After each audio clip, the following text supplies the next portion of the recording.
Terima kasih kawan-kawan atas kehadirannya di Kementerian Tenaga Kerja dan di 2 meter dari ruangan saya.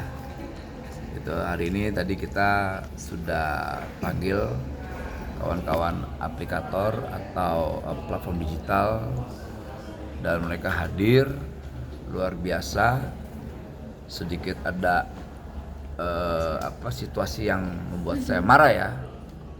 Karena ada hal yang membuat kita tersinggung terkait kawan-kawan, ada yang tidak dapat BHR, ada yang cuma dapat 50.000 BHR-nya, tapi mereka kawan-kawan aplikator tadi mengklarifikasi terkait kenapa mendapatkan 50.000, kenapa tidak mendapatkan juga Ternyata di mereka tuh ada beberapa kriteria.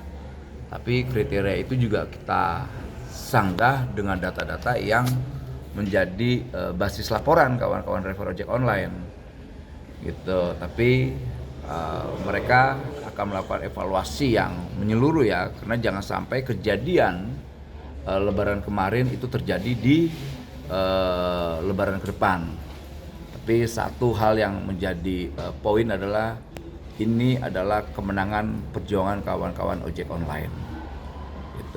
Pak, untuk kriteria yang perlu dievaluasi sendiri kira-kira? Ya, terkait misalnya mereka mendefinisikan keaktifan dan sebagainya, dan kita tidak tahu ukuran keaktifannya seperti apa. Kemarin ada berapa kriteria tadi Bu Datun? Ada 3 kriteria, kalau di Maxim itu ada 4 ya. Kategorisasinya A, B, C, F, D sampai 4. Tapi mereka nanti akan mengevaluasi kategorisasi, kriteria dan sebagainya. Karena kita tidak mau kawan-kawan driver ojek online ini terabaikan hak-haknya. Ya, mereka punya semangat untuk melakukan evaluasi. Itu poin yang penting dari hasil pertemuan tadi. Karena tadi kan Bapak bilang ada yang nggak mendapatkan dan ada yang 50.000 aja. Itu jumlahnya ada berapa Pak? Berapa juta gitu? Mereka akan memberi data itu ke kita nanti, ke Bu Datun ya, Bu ya. Bu direktur saya akan minta itu. Tapi kasarnya tadi disebutin nggak Pak ada berapa juta gitu atau? Ya lumayan banyak yang dapat, ya yang tidak dapat ya belum disampaikan. Kalau yang dapat paling tinggi dikasih tahu juga nggak Pak? Apa yang ada yang 1,6 ribuan juga Bu ya? Ribuan. Kita minta datanya, kita benar-benar minta, nggak kita ini nih, kita paksa mau tahu kita. Yang dapat 50.000 berapa, yang middle berapa, ratusan ribu, sampai yang paling tinggi 1,6. Ya cukup signifikan menurut kita. Berarti tapi mereka nanti akan melakukan evaluasi ya, nggak bisa enggak. Berarti datanya nanti dikasih ya Pak? Ya, akan dikasih. Jangan lupa share kita ya. Oke, pasti. Kita minta tertulis. Berarti ini dipastikan belum ada sanksi gitu kalaupun nanti ada pelanggaran. Ya, kita memang kan ini kan keputusan yang baru. Kita nggak mungkin ingin memberikan sanksi ya, karena biar gimana pun platform digital ini juga punya peran ya, memberi ruang lapangan pekerjaan. Nah, tinggal nanti regulasinya kita perkuat terkait kesejahteraan driver ojek online-nya. Itu yang paling penting. Karena kan dua-dua ini harus hadir, nggak bisa tidak. Pak, ini kan pertama kali, berarti nanti ada kemungkinan ini akan lanjut di tahun-tahun berikutnya. Apakah akan dibuat aturan khususnya agar para driver online gitu, pengemudi gitu-gitu mendapatkan THR setiap tahunnya? Yang jelas ini sudah menjadi atensi kita sebagai negara. Lantas itu termanifestasi dengan nanti Seknek Bu ya? Ya, Sekretariat Negara akan mengkoordinir regulasi khusus untuk yang driver online. BHR. Tidak hanya BHR tapi perlindungan. Semua perlindungan. Semuanya, perlindungan terhadap driver online, baik itu untuk yang pengemudi untuk pengangkutan orang maupun barang. Jadi kita sangat peduli ya terhadap keberadaan kawan-kawan driver ojek online, kurir online, lantas taksi online. Ya, taksi online. Nah, ini bentuk negara hadir dengan apa? Membentuk yang namanya aturan. Jujur, berapa tahun ini kan sepertinya negara ini tidak ada. Dengan apa? Tidak hadirnya yang namanya regulasi. Nah, kita melihat itu dijadikan momentum mungkin ya dengan kawan-kawan platform digital memanfaatkan kekosongan ini. Jadi sekali ini di pemerintahan Pak Prabowo dan menterinya Pak Yasri dan saya dan kawan-kawan dirjen direktur di Kementerian Tenaga Kerja fokus dan all out bekerja untuk soal keberpihakan ini. Itu. Sedikit tadi soal perlindungan kan, kalau perlindungan di kita pekerja kan ada yang BPJS Ketenagakerjaan ya Iya. Pak, jaminan hari tua dan lain-lain. Apakah nanti regulator diminta mendaftarkan semua drivernya atau seperti apa? Iya. Karena kan ini kalau dia mendaftarkan Pak harus ada subsidi juga ya Pak dari mereka. Apakah udah dibahas dengan para pelaku usahanya Pak, seperti apa Pak? Tadi macam-macam ya, misal kayak InDrive itu ternyata sudah memberi asuransi ke drivernya. Yang ini kan masing-masing ini beda-beda tuh, beda karakter, beda iklim bisnisnya. Nah, nanti kita cari formulasinya yang tepat gitu, karena kita tidak mau membuat regulasi malah merugikan gitu loh. Karena prinsip negara itu kan harus melayani dua kepentingan.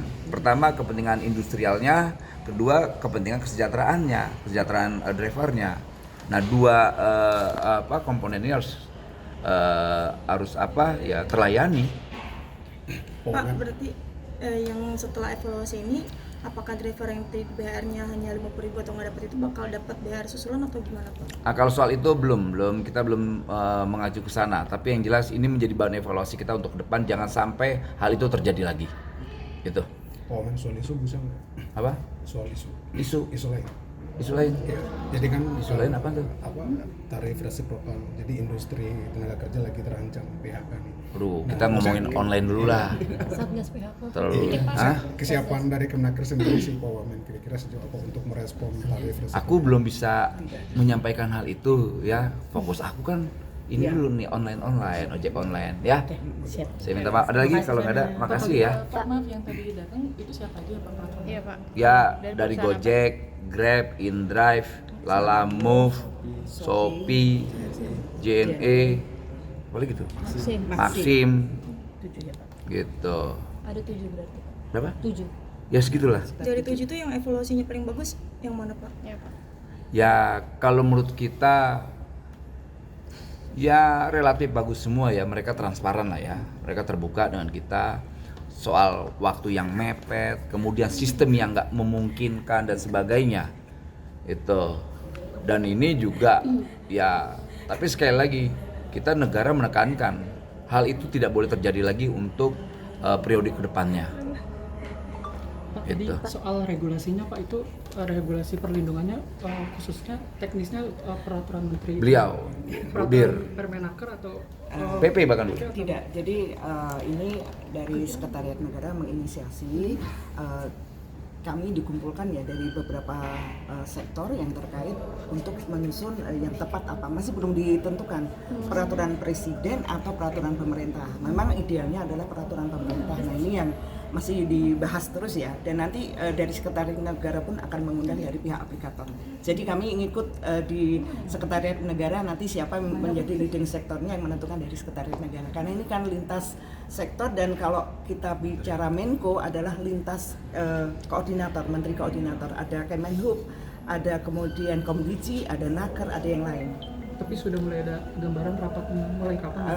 Sudah dimulai, tetapi baru istilahnya kalau kita mengumpulkan permasalahan ya, masukan-masukan dari kayak belanja masalah lah, seperti itu. Tapi kan sebetulnya peraturan ini udah sempat dibahas sejak zamannya Bu Ida ya. Nah, Yang tantangannya itu- tuh sebetulnya apa sih Bu? yang Ya bikin kalau lama? yang peraturan menteri dari Permenaker itu kan sifatnya masih fokus ke ketenaga kerjaan. Nah itu kan belum bisa komprehensif berbicara mengenai bagaimana tarif, bagaimana istilahnya dari Komdiji sendiri, karena tarif itu ada yang di Komdiji, ada juga di Kemenhub. Nah ini yang karena lintas sektor, lintas kementerian, ini yang mau disatukan supaya jadi satu peraturan yang komprehensif, jadi tidak sepotong-sepotong.